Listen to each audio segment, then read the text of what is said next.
Hello mga ka-Diyos, sarap. Ayan, ngayong araw na to is magluluto tayo ng shrimp na merong cauliflower. Ayan, nandito naman yung mga ingredients natin. Meron tayo dito yung butter.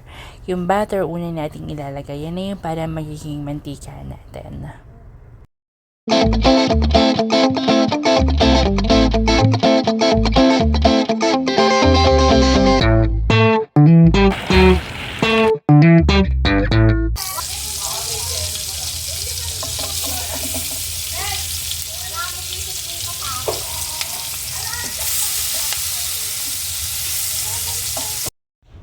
Ayan mga ka-Diyos, sarap. Ginigisa ko na yung onion sa butter. Napakabango at napakasarap ng gagawin nating pagkain. Ang sunod ko namang ilalagay ngayon is itong bell pepper. Medyo nagmamadali na rin talaga akong lutuin tong pagkain na kakainin namin. Low carbs diet pa rin to mga ka-Diyos, sarap. Ito na yung shrimp natin. Kaya pala ako nagmamadali is dahil pupunta kami sa Trinoma. Hinahabol ko kasi yung merong sale doon yung Big Bad Wolf na books at kauna-unahang gaganapin yun dito sa Quezon City. Kaya naman excited na talaga ako makapunta dun mga ka-Diyos, sarap. Ayan na, nahalo ko na yung shrimp natin at ang bango-bango. Syempre, bago natin yan ilagay, is nagisa na natin yung onion at yung butter natin. Ayan, nakita nyo na. It's time naman na ilalagay natin itong cauliflower. Ayan, itong cauliflower nito is hiniwa-hiwa ko lang siya ng ganyan. Tapos, malalaman nyo kapag medyo luto na yung shrimp natin, kapag nag-iba na yung kulay niya. Nag-orange na, nag-golden. So, ayan, nilagyan ko na siya ng pamintang powder, tapos konting seasoning na magic sarap. Dapat nga wala yung magic sarap pero nilagyan ko na rin. Itong niluto ko pala na shrimp is 1 kilo. Napakadami mga ka-Diyos. Sarap, dapat pala hinati ko lang siya. Kasi nga, hindi naman ito mauubos ng isang kainan lang at iilan lang kami dito sa bahay ngayon. Okay, matatapos na rin ako at kakain na kami. Ayan, nandito na kami mga ka-Diyos. Sarap.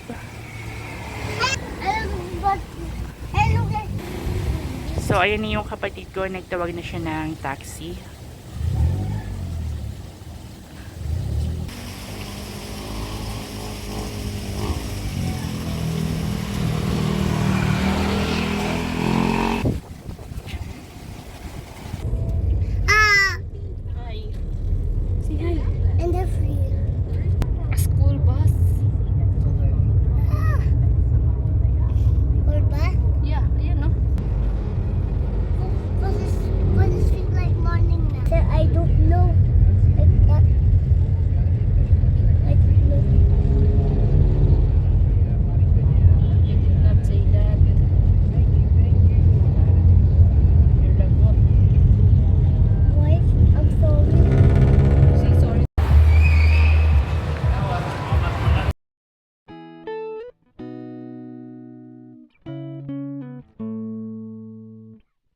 Ayan mga ka-Diyos, sarap, andito na kami ngayon sa Trinoma sa Big Bad Wolf at napakaraming tao.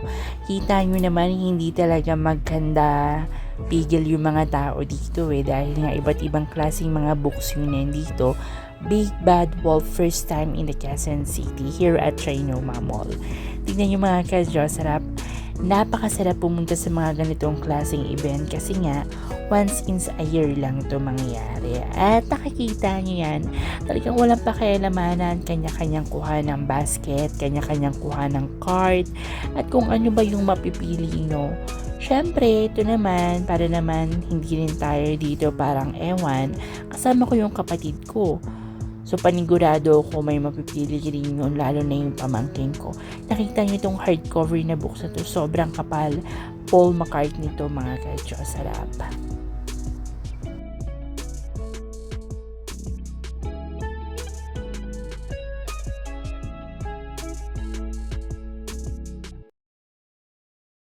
May mga nakita rin pala ako dito na nagbablog at ang dami nila mga ka-Diyos. Sarap, talagang vlog is life na ngayon. Kung ano ba yung mga latest trend at kung ano ba yung mga ganap natin sa mga buhay at kung ano yung patok, lahat mga ka-Jocerap, andito sila mga nagbablog din. Actually, kada daan ko, ilan yung mga nakikita akong nagbibideo eh. So, na-video na rin ako, panigurado ako. Ito naman si Kuya, tignan nyo naman, punong-puno na yung cart niya ng mga books.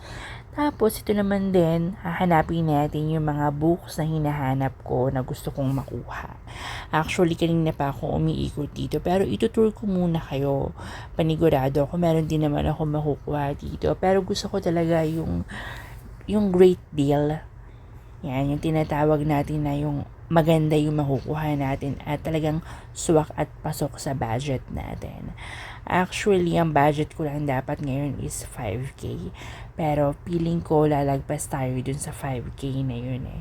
So, titingin tayo dito. Itong books na to, feeling ko, bibiling ko to para sa pamangkin ko. Pero, hintayin muna natin sila kung meron rin silang mapipili. Kasi ako din naman yung magbabayad ng makukuha nila eh. So, ayan, tinutur ko muna kayo. Gusto ko rin naman ma-experience nyo yung mga nasa bahay na nanonood. Ma-experience nyo kung ano yung ganap dito sa Trinoma Mall, dito sa Big Bad Wolf. Itong pinuntahan kong section is mga biography ng mga musician. Ang dami, hindi lang dito sa taas ng lamesa meron din sa ilalim mga ka-Jocerap, kaya dapat yung mata nyo mabilisan. Kasi yung iba na sold out din eh. Pero hindi naman ganun karami yung tao dito. Akala ko nga is overcrowded at talagang dudumugin siya. Siguro kasi ito yung first day nila tapos may mga pasok pa yung mga ibang tao. Ako naman, syempre, ito yung first day, kaya talagang pupunta ako para makuha ko yung mga latest items at yung gusto ko talaga na makuha. Ito, nakita ko naman to. Yan, U2 na biography. Tapos, meron pa ditong ibang mga musician na biography, hanapin natin. Mahilig talaga ako pumunta sa mga ganito mga ka-Jocerap, lalo na nung high school ako. Ito talaga yung mahilig kong pinupuntahan, pero that time kasi ang mga uso nun is expression. So ayan yung pamangking ko. Tingnan nyo naman yung pamangking ko mga ka-Jocerap. Diba? Tapos yung kapatid ko, ayan, meron din silang sariling ganap eh. Habang ako nag-iikot, sila naman nandyan din. Meron din silang binabasa. Tapos, syempre, kukuha rin yan sila ng mga gusto nila. Pero, gusto ko yung hindi naman tayo lalagpas sa budget natin. Tignan natin kung hindi natin mabibreak yun. So, ito naman mga ka-Jocerap, hahanapin ko naman yung gusto ko at yung kukunin ko. Actually, kanina pa nga ako nag-iikot dito eh. Pero tingin itong bata na to, ang cute. Meron pa siyang daladalang cart din niya. Talagang supportive din yung mommy.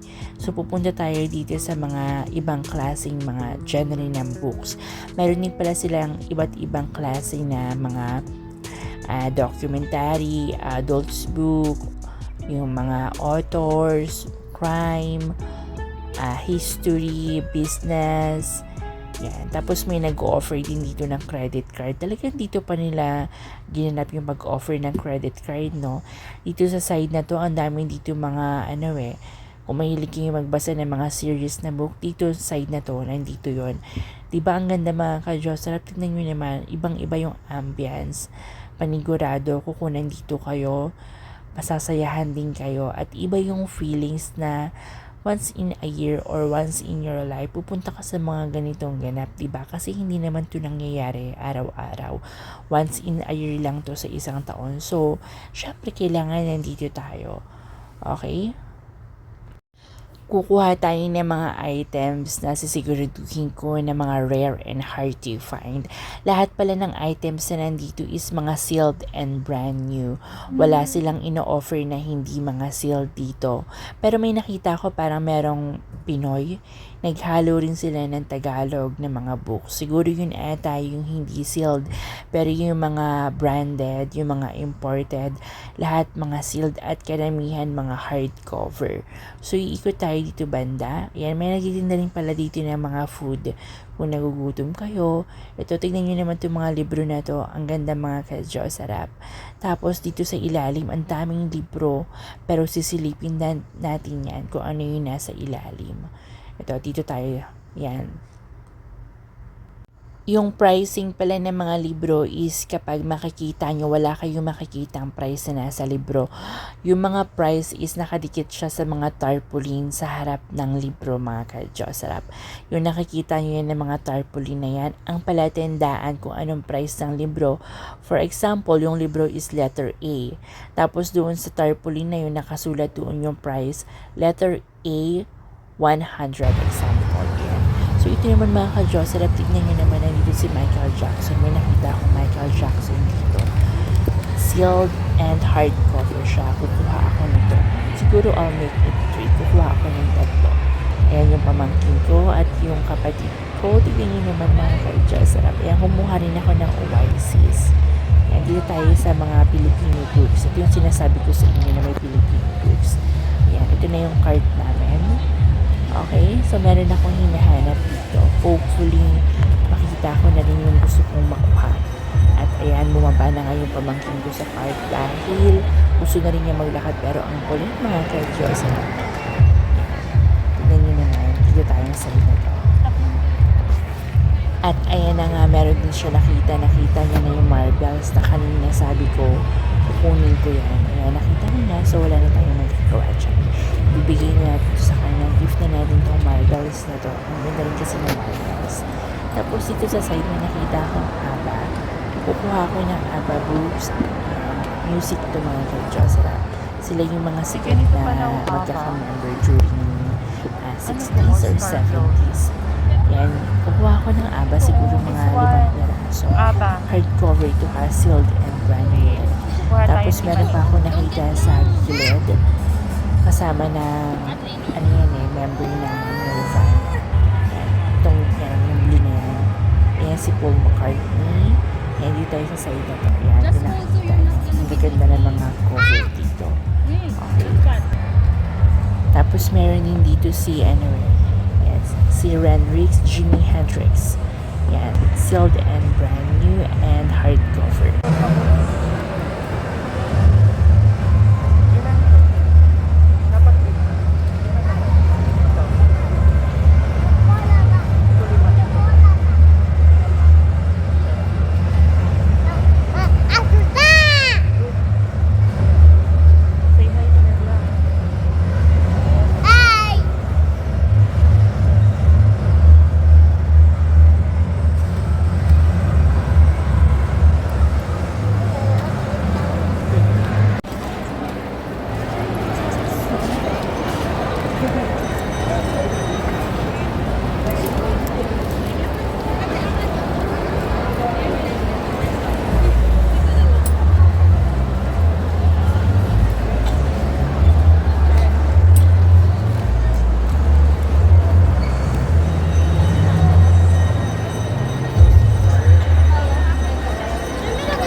Ayan mga ka-Diyosera, pagkatapos namin mamili, syempre kakain din kami. Dumaan na rin kami sa Chowking. Tignan nyo naman yung baby Adling namin. Habang naglalaro siya, gusto na rin talaga niyang kumain dahil favorite niya dito sa Chowking. Ayan, pauwi na rin kami mga ka-Diyosera. Papakita ko na rin sa inyo kung ano ba yung mga nakuha ko dito sa Big Bad Wolf. Ayan yung mga items na nakuha ko. Talagang ang gaganda, mga sealed and brand new. Ito nga, sabi ko nga sa inyo, panigurado ako at kukuha rin yung kapatid ko. Ayan mga ka-Diyos, hanggang dito na lang yung video ko. Don't forget to like and subscribe to my YouTube channel para naman lagi kayong updated sa mga latest video ko.